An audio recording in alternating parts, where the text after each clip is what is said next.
প্রশ্ন করলেন, নবীজির বিবি প্রশ্ন করলেন, একজন নবী গো আপনি কারে বেশি ভালোবাসেন?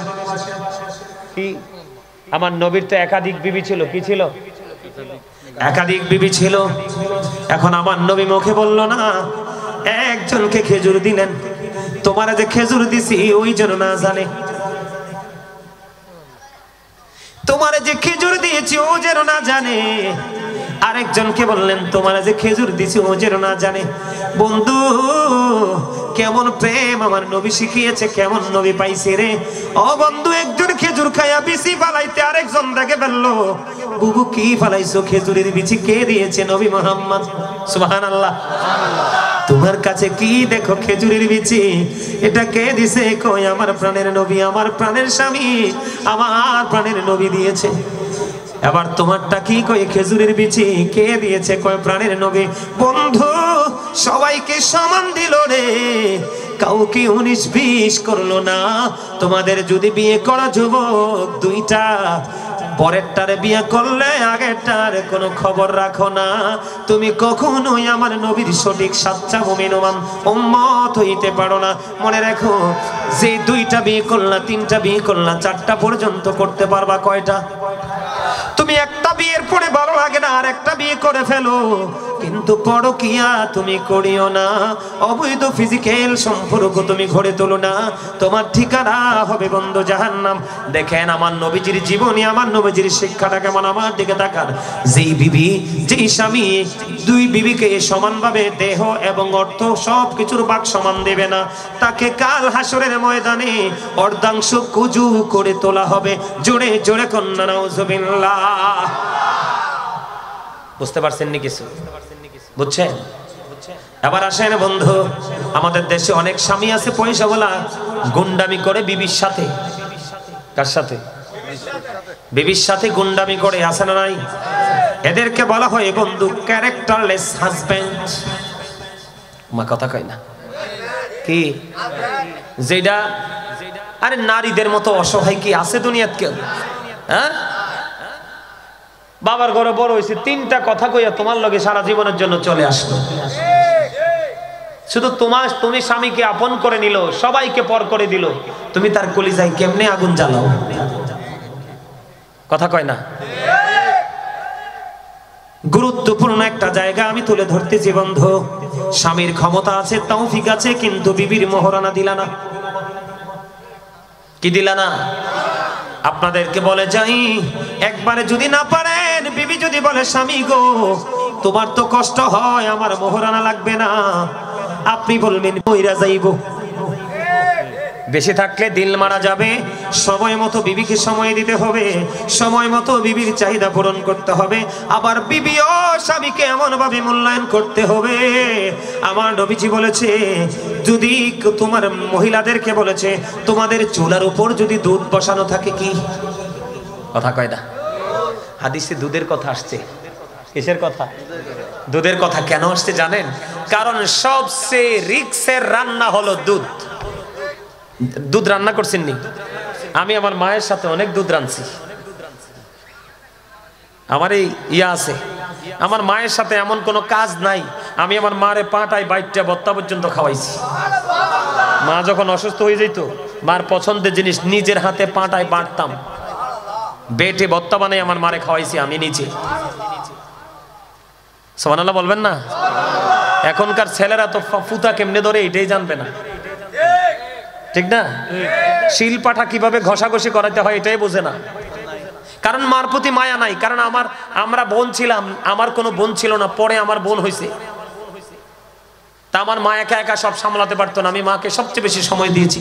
হয়তোবা মায়ের দোয়ায় আজকে এত বড় জায়গায় আল্লাহ নিয়ে আসছে। সুবহানাল্লাহ বলেন না কেন? আরো জোরে। আমার নবীজি বলেছে, বিবি রে তোমার দুধ যদি চুলার উপর বসে থাকে, কারণ দুধ যখন উতরায় রে, দুধটা চুলায় রাখা যায় না, এটা একবারে দ্রুত গতিতে ফেনা দিয়ে পুরোটা নিচে পড়ে যায়। নবীজি বলেছেন এটা একটা রিক্সের রান্না দুধ। ওই দুধ যদি তোমার চুলের উপর বসানো থাকে, তুমি কি করবা? ওই দুধের পাতিলটা পালাইয়া স্বামী ডাক দিলে স্বামীর কাছে দ্রুত চলে আইসো। কারণ বন্ধু কোন স্বামী স্ত্রী যদি মাত্র একটা ঘন্টা রে, একটা ঘন্টা যদি স্বামী স্ত্রী, কোন স্বামী যদি চা খায়, আবার কোন বিবি যদি মিষ্টি খায়, কোন বৃদ্ধ দাদা যদি পান খায়, দাদু যদি পান খায়, স্বামী স্ত্রী এখনো বেঁচে আছে, আমার নবীজি বলেছে 1 ঘন্টা বা কিছু সময় যদি স্বামী স্ত্রী একসাথে বসে প্রেমের আলাপ করো রে, আমার নবীজি বলেছেন 1 ঘন্টার বিনিময়ে তোমার আমলনামায় 1 বছরের নফল ইবাদতের সওয়াব দেয়া হবে। নারে তাকবীর, নারে রিসালাত, ইয়া রাসূলুল্লাহ, নারে গাউসিয়া, ইয়া গাউসুল আজম দস্তগীর, গাজী শেরে বাংলা। জিন্দাবাদ। আলহামদুলিল্লাহ বলেন, আর জোরে বলেন আলহামদুলিল্লাহ। তাইলে নবীজি আদর্শ শিখলাম নি, 2টা বউ যদি থাকে সমান দিতে হবে। কি দিতে হবে? সবকিছু। বড় বউর বাচ্চারা যা পাবে, ছোট বউর বাচ্চারাও তা পাবে। কোন রকমের কোনো কি করা যাবে না, কারচুপি করা। এবং বউকে রাতের বেলা বিছানায় একা রেখে গাঁটটি নিয়ে মসজিদে ঘুমানো যাবে না। ওই সময় তোমাকে তোমার বিবিকে সময় দিতে হবে। কথা কয় না কেন? শরম লাগছে কথাটা, হ্যাঁ? এমনি না কইও তো উপায় নাই। কথা কয় না। আমাদের ইয়াং ছেলেদেরকে কি বুঝায় আল্লাহ জানে। কয় মক্কা মদিনার চেয়ে বলে হজ হয়, তার লগে গাঁটটি লয়ে ঘুরলে। নাউজুবিল্লাহ কর না কেন? আর জোরে। মক্কার হেরেমে নামাজ পড়লে 1 লক্ষ রাকাতের সওয়াব, মদিনার হেরেমে পড়লে 50,000 রাকাতের সওয়াব। সুবহানাল্লাহ কোন? মানে হেতারাটা গেলে বলে কয়েক হাজার কোটি রাকাতের সওয়াব। জোরে কোন না নাউজুবিল্লাহ। এটা বলে শুধু চাপার জোরে, এটার কোনো দলিল নাই। কেন বলেছি জানেন? এটা তাদের জন্য বলছি, তোমরা এটা জীবনও করো। তোমাদেরকে কেউ বললে কি করা যাবে না, তাদের কথা মতো দৌড় দেওয়া যাবে না। দৌড় দিলে দিতে হবে নবীজির কথা অনুযায়ী। এই আমি রাতের বেলা যাব না, আমার বিবি নতুন, আমার নতুন বউ তার আপন স্বজনকে ছেড়ে আমার কাছে চলে আসছে, মিনিমাম আমাকে 1টা বছর আমার বিবির কাছে কন্টিনিউ সময় দিতে হবে। কারণ সে এখনো আমার বাড়ির কোনো কিছুই বোঝে না। বলে হুজুর 1 বছর পরে কি ছেড়ে দিব? না, বিবি যখনই চায় স্বামী গো তুমি আমাকে সময় দাও, আপনি সময় দিতে হবে। স্বামী যখন চায় বিবি রে তুমি আমারে সময় দাও, এই সময়টা বন্ধু কোন সময় নাই। আপনি জোয়ান হন, মধ্যবয়সী হন, বুড়া হন, আপনারা স্বামী স্ত্রী এক অমূল্য প্রেমের বন্ধনে আবদ্ধ। বিবির সাক্ষী স্বামী যাবে জান্নাতে, আর স্বামীর একটা ফোঁটা চোখের পানি যাবে স্ত্রীর জন্য বরাদ্দ দিবে জান্নাত। স্বামী স্ত্রীকে কেমন ভাবে ভালোবাসতে হয়, কেমন প্রেমের বন্ধন থাকতে হয় শিক্ষা নেন। আমার নবীজি যখন বন্ধু এমার দিকে তাকান, মা আয়েশা বলতেছে, হাদিস শরীফের মধ্যে এসেছে, মা আয়েশা বলতেছে বন্ধু আমার নবীজি যখন মা খাদিজাকে নিয়ে, মানে আমাদের মা খাদিজাকে নিয়ে কথা বলতে থাকতো রে, মা আয়েশা বললেন আমি চলে যা, আমি আসার আগে কিন্তু খাদিজা পৃথিবী ছেড়ে চলে গেছে। কিন্তু তারপরে আমি দেখতাম আমার নবীজি যখন খাদিজাকে নিয়ে কথা বলতে থাকতেন, নবীজি কথা বলতে থাকতেন, আমার নবীজির মধ্যে কখনোই কোনো ক্লান্তি বা বিরক্তি দেখতে পাই না। কি প্রেম দেখছেন না? হ্যাঁ, কোন ক্লান্তি কি দেখতে পায়? আমার নবীজি মা খাদিজার বন্ধু কবরের পাশে দাঁড়ায়া দাঁড়ায়া কান্দে। আমার আল্লাহ জিব্রাইলকে ডাক দিয়ে বললেন, জিব্রাইল আমার হাবিবকে জিজ্ঞেস করো গো, আমার হাবিব কেন রে ওই খাদিজার কবরের পাশে বসে বসে দাঁড়ায় দাঁড়ায় কান্দে। আবার আমার নবীজির কাছে জানতে চাইলে নবীজি জানিয়ে দিলেন, আমার খাদিজা চলে গেছে গো, আমার খাদিজা আমাকে বলে গেছে নবী গো, ইয়া রাসূলুল্লাহ, ইয়া হাবিবাল্লাহ, নবী গো, আমি যদি মুনকার নাকিরের প্রশ্নের জবাব যদি দিতে না পারি গো, আপনি আবার উত্তরগুলো দিয়ে দিন গো নবী। ওই প্রত্যাশায় আমার নবী, মা খাদিজা চলে গেছে, খাদিজার বিরহ আমার নবী মানতে পারে না। নবীজির চক্ষু মোবারক দিয়ে বন্ধু ঝর্ণার মতো বন্ধু পানির ফোঁটা পড়ছে। আমার আল্লাহ যখন জানতে পারলেন মা খাদিজার জন্য আমার নবী কান্দে রে, আমার আল্লাহ খবর জানিয়ে দিলেন জিবরাইল যা যা যা আমার হাবিবকে জানিয়ে দাও আমি আল্লাহ কথা দিলাম আমার হাবিবের প্রিয় খাদিজার কবরে কখনো ফেরেশতা প্রশ্ন করার জন্য আসবে না।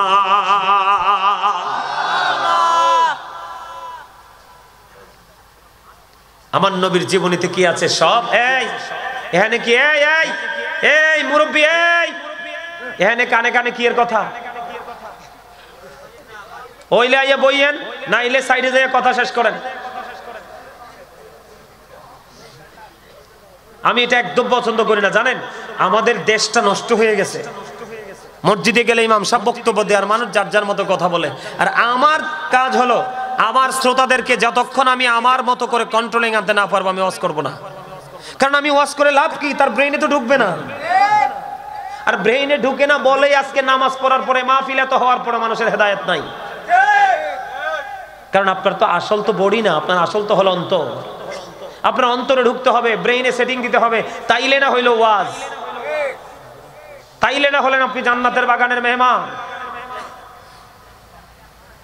এবার আমার দিকে তাকান এদিক তাকান আরেকটা মজার খবর বন্ধু আমার নবীজি শুনতে পাইলেন তিনজন সাহাবী কয়জন কয়জন আপনারা না আজকে আমার কাছ থেকে বন্ধু ওই পাগলাটা জানতে চাইছে হুজুর নবীজির শিক্ষা নবীজির জীবন আদর্শ আমাদেরকে একটু দিয়ে যাবেন আমরা নিজেদেরকে পরিবর্তন করতে পারি বক্তিয়ার না দেখতেছি তো বক্তিয়ার আছে তোমার ইখতিয়ার মতো ওয়াজ করতেছি কথা কয় না হ্যাঁ সুবহানাল্লাহ কোন না আরো জোরে আরেকটু মহব্বতে আমার দিকে তাকান বন্ধু এদিক তাকান তিনজন লোক কয়জন আরো জোরে তিনজন কয়জন একজন তারা তিনজন মিলে পরামর্শ করলো আমাদের মধ্যে দেখবেন অনেক বাবা আছে অনেক মা আছে তার 5টা 6টা 7টা ওই দিন আপনাদের চট্টগ্রামের এক হুজুর গেছে ওই কসবাতেও আছে তা আমি ছিলাম উনিও ছিলেন উনি বললেন হুজুর এক দম্পতির 24টা সন্তান হয়েছে কয়টা কিন্তু একটাও তো মানুষ হয় নাই কয়টা হয়েছে 24টা একটাও মানুষ হয় নাই দেখবেন আমাদের মধ্যে অনেক মা বোনের আছে অনেক ভাই বাবার আছে ওরা মনে মনে বলে আল্লাহ আমার এত 10টা 7টা 5টা সন্তান দিলা একটাও তো হুজুরের মতো তুমি বানাইলা না অনেকে আফসোস করে কিনা ঠিক তেমনি নবীজির জামানায় তিনজন লোক কয়জন তিনজন লোক আমার নবীজি তো রাহমাতাল লিল আলামিন আমার নবীজি তো হাবিবুল্লাহ আমার নবীজি তো ইমামুল মুরসালিন আমার নবীজি সিরাজুম মুনিরা জোরে জোরে কন্না সুবহানাল্লাহ আরে জোরে কন্না সুবহানাল্লাহ আমার নবীজি নূরুন আলা নূর আমার নবী হলো আল্লাহর প্রিয় হাবিব যার মাধ্যমে তিনি যে স্রষ্টা তার স্রষ্টা সৃষ্টির মধ্যে তার খবর পৌঁছে দিয়েছেন সুবহানাল্লাহ বলেন বন্ধুরে আমার তেমনি ভাবে তিনজন নবীজির আমল নবীজির গুণ নবীজির সব কিছুর সাথে তার বাস্তবতা মিলালেন মিলায়া দেখলেন নবীজির কাছে এসে তিনজন একেবারে তুচ্ছ এখন একজন বলতেছে তিনজন পরামর্শ করতেছে একজন বলতেছে আমি 12 মাস রোজা রাখবো তার মানে কন্টিনিউ রোজা রাখবো আরেকজন বলতেছে আমি মসজিদে সারাক্ষণ থেকে আল্লাহর গোলামি করব আরেকজন ডাক দিয়ে বলতেছে আরেকজন বলতেছে আমি আমার বিবির কাছে কখনোই যাব না তারা তিনজন মিলে পরামর্শ করলেন আমার নবীজি আস্তে আস্তে করে হেঁটে হেঁটে তাদের কাছে আসলেন এসে বললেন তোমরা কি ওই তিনজন লোক যারা একটু আগে বলেছো কন্টিনিউ নামাজ পড়বা কন্টিনিউ রোজা রাখবা কন্টিনিউ তুমি বিবির কাছ থেকে বিরত থাকবা ওই তিনজন না ওই তিনজন বললেন হ্যাঁ নবী গো আমরা তো সেই তিনজন নবীজি তখন সঙ্গে সঙ্গে বলে দিলেন ক্বালা আইয়ুকুম মিসলি তোমরা কে আছো আমার মতো জোরে জোরে কন্না সুবহানাল্লাহ আপনি আমি চাইলে কি নবীর মতো করতে পারবো তৎকালীন সময়ে পারে নাই নবীজি বললেন না না তুমি কন্টিনিউ নামাজ পড়লে চলবে না তোমাকে দুনিয়ায় থাকতে হলে দুনিয়ার কাজও করতে হবে আরেক আরেকজন বললেন তুমি কন্টিনিউ রোজা রাখবা, তোমার পক্ষে এটা সম্ভব না, তুমি আমি নবীর মতো পারবা না। তার কারণ হলো আমি নবী যখন রোজা রাখি আমার আল্লাহ মহব্বত করে আমাকে কুদরতি ভাবে ইফতার করায়।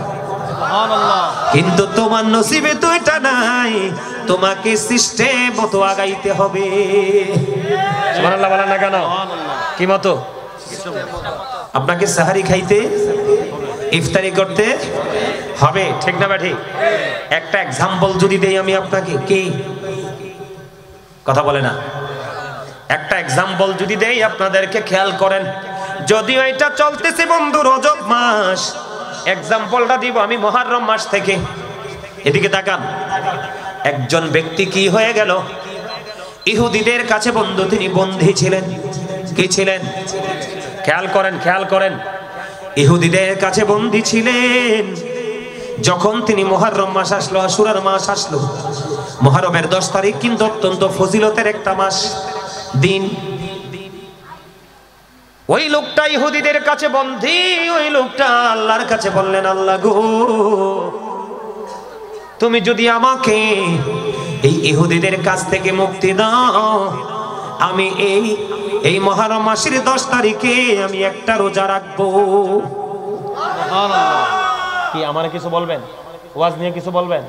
বললে আমার কানে কানে বলে যাচ্ছেন। আপনাদের পার্সোনাল কথা এখানে বলা যাবে না, বুঝছেন নি? ওয়াজটাকে খারাপ লাগে নাকি দরকার আছে? আছে। আমরা স্টেজ তো আমার বক্তিয়ারে পাঠাইছে, ইয়াতে ভিডিওতে ভিডিও করে পাঠাইছি। আপনাদের স্টেজ দেখে আমি পুরো মুগ্ধ হয়েছি। আপনাদের কাছে কেমন লাগলো? পুরো ব্যতিক্রম না? অপূর্ব সুন্দর। আমি দোয়া করি তারা যারাই আজকের আপনারা প্রত্যক্ষ পরোক্ষভাবে দেহ দিয়ে, টাকা দিয়ে, যে যা পারেছেন তা দিয়ে সাহায্য করেছেন, আল্লাহ যেন আপনাদেরকে দৃষ্টিনন্দন জান্নাত দিয়ে যেন আপনাদেরকে চিরস্থায়ী করে। আমিন না কইবেন? আরো জোরে, আরো জোরে। আপনাদের এলাকায় কি আমিন আছে? এদের লোকের দুশ্মনী আছে আপনারা নাই তো? আমিন এত আসতে কা এমন ভাবে আমিন কইছে মনে হয় যে এলাকার আমিন সাহেবের লগে তার দুশ্মনী আছে। আমিন জোরে বলবেন। এবার বন্ধু মুহররমের 10 তারিখের ফজিলত কিন্তু অনেক মজার। আমার আল্লাহর কাছে বললেন, আল্লাহ আমাকে তুমি এই বেঈমান কাফের ইহুদিদের থেকে মুক্তি দাও গো, যদি মুক্তি পাই একটা রোজা রাখবো। কি রাখবো? একটা রোজা রাখবো। এবার বন্ধু আমার আল্লাহ ওই পাগলের দোয়া কবুল করলেন। বন্ধুরি আমার মুহররমের 10 তারিখ যখন আসলো, সমস্ত কারাগারের সমস্ত সিপাহীকে আমার আল্লাহ বন্ধ করে দিল। আর সকলের সামনে দিয়ে ওই আল্লাহ এবং আল্লাহর হাবিবের প্রেমিক বের হয়ে চলে আসলো। তারা বুঝতে পারলেন যে তাদের দুশমন পালিয়ে যাচ্ছে। পালিয়ে পরে তারা করলেন, কিন্তু ধরতে পারলেন না। এমন এক জায়গায় তিনি চলে গেলেন বন্ধু। যাওয়ার পরে তিনি রোজা রাখলেন। মুক্তি পাওয়ার পরে যেমন কথা তেমন রোজা রাখলেন। রোজা রাখার পরে বন্ধু ধীরে ধীরে দিনটা ফুরিয়ে গেল। ইফতারির সময় হয়ে গেল রে। ইফতারির সময় যখন হলো, কোনো কিছু নাই, কোনো কিছু নাই, কেমন করে সে ইফতারি করবে রে বন্ধু? এবার ইফতারির সময় ওনার মধ্যে একটা তন্দ্রা ভাব আসলো। কি ভাব? তন্দ্রা বুঝেননি? একটা হলো একবারে বিছানায় ঘুম লাগায় ঘুমাইলাম নাক ডেকে, এটা হলো ঘুম। আর একটা হলো বইয়ে রইছি। আছে না নাই? মসজিদে গিয়ে এরকম করে না?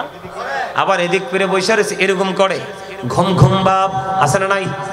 ওই পাগল তার মধ্যে তন্দ্রা যখন আসলো, তন্দ্রা আসার পরে এবার বন্ধু তন্দ্রাচ্ছন্ন অবস্থায় তিনি উপলব্ধি করতে পারলেন ওনাকে কে জানি খাবার খাইয়ে দিচ্ছে। কে জানি রে, ওই পাগল রে খাবার খাওয়ায় রে। যখন খাবার খাচ্ছে তিনি ফিল করতেছে খাবার খাচ্ছে। আর এই খাবার পৃথিবীর কোনো খাবার নয়, মনে হয় যেন এই খাবার পৃথিবীর কোথাও নাই, জান্নাতে খাবার। বন্ধু এই করে করে তিনি খাচ্ছেন, কিন্তু তন্দ্রা তো কাটে না। খাবার শেষ হয়ে গেল, তন্দ্রা ভেঙে গেল। তন্দ্রা ভেঙ্গার পরে এবার তিনি সত্যি সত্যি চাইয়া দেখলেন তিনি পরিতৃপ্ত। পরে বন্ধু 20 বছর পর্যন্ত তিনি পৃথিবীর বুকে জিন্দা ছিল। 20 বছরের মধ্যে একটা দিনও একটা বেলাও তার খাবারের প্রয়োজন হয় নাই। আমার আল্লাহ তাকে কুদরতি খাবার খাওয়াইয়া দিছে। জোরে জোরে কন্যা সুবহানাল্লাহ।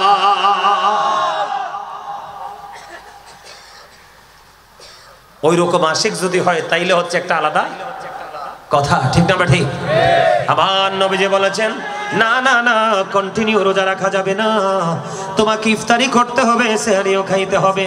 কারণ তুমি তো আমার মতো না, আমি রোজা থাকলে আমার মাওলা আমাকে ইফতার করায়। কারণ আমার আল্লাহ সূরা বাকারাতে বলেছেন ইনদা রাব্বিহিম ইউরযাকুন, দি রিসিপোর্ট ফ্রম আল্লাহ। আল্লাহর প্রিয় যারা হয় রে, আমার আল্লাহ আল্লাহর প্রিয়দের জন্য জান্নাতি খাবার বরাদ্দ দেয়। ওই শুরুতে বলেছিলাম উড়ে বেড়াই রয় হামেশা খুশিতে মশগুল, মনে আছে নি? আল্লাহর প্রতি শহীদ যারা উচ্চ তাদের শান, মহান খোদা করেন তাদের এমন জীবন দান। রুহু তাদের বানাইয়া সবুজ বরণ পাখি, জান্নাতুল ফিরদাউস বিছে দেন যতনে রাখি। সেথায় থাকি খাই তাহারা জান্নাতি ফলমূল, উড়ে বেড়ায় রয় হামেশা খুশিতে মশগুল। এটার প্রমাণ হলো জনক ব্যক্তি এসে প্রশ্ন করলেন ইয়া রাসূলুল্লাহ কিয়ামত কখন হবে? আমার নবীজি বললেন কিয়ামতের জন্য কি প্রস্তুতি নিয়েছো? ইয়া রাসূলুল্লাহ ইয়া হাবিবাল্লাহ, নবী গো কিয়ামতের দিনের জন্য কোনো প্রস্তুতি নিতে পারিনি, তবে আল্লাহ এবং আল্লাহর হাবিবকে ভালোবাসি। আমার নবীজি বললেন তুমি যাকে ভালোবাসো তার সাথেই তুমি থাকবা। তুলাপ নীলাম গাদা নীলাম নীলামের রজনী গন্ধা, মনের শোকে মালা গাঁথিব সকাল থেকে সন্ধ্যা। একবার দেখা দাও যদি ও গো কামলিওয়ালা, একবার দেখা ওয়ালা, হাসি মুখে পড়াবো তোমায় হাজার ফুলের মালা। বলো ইয়া রাসূলুল্লাহ ইয়া হাবিবাল্লাহ, বলো ইয়া রাসূলুল্লাহ ইয়া হাবিবাল্লাহ। মারহাবা। লম্বা করলাম না কারণ ওয়াজটা আরেকটু বাকি আছে, শেষ করতে হবে। তাহলে এ থেকে বোঝা গেল 3 নাম্বার লোক বিবির কাছে যাবে না। তুমি সারা জীবন যদি নামাজ পড়ো আমার আল্লাহ পাইবা না। তুমি তোমার সহধর্মিনীর হক যদি তুমি আদায় না, এটা হলো নবীজির শিক্ষা।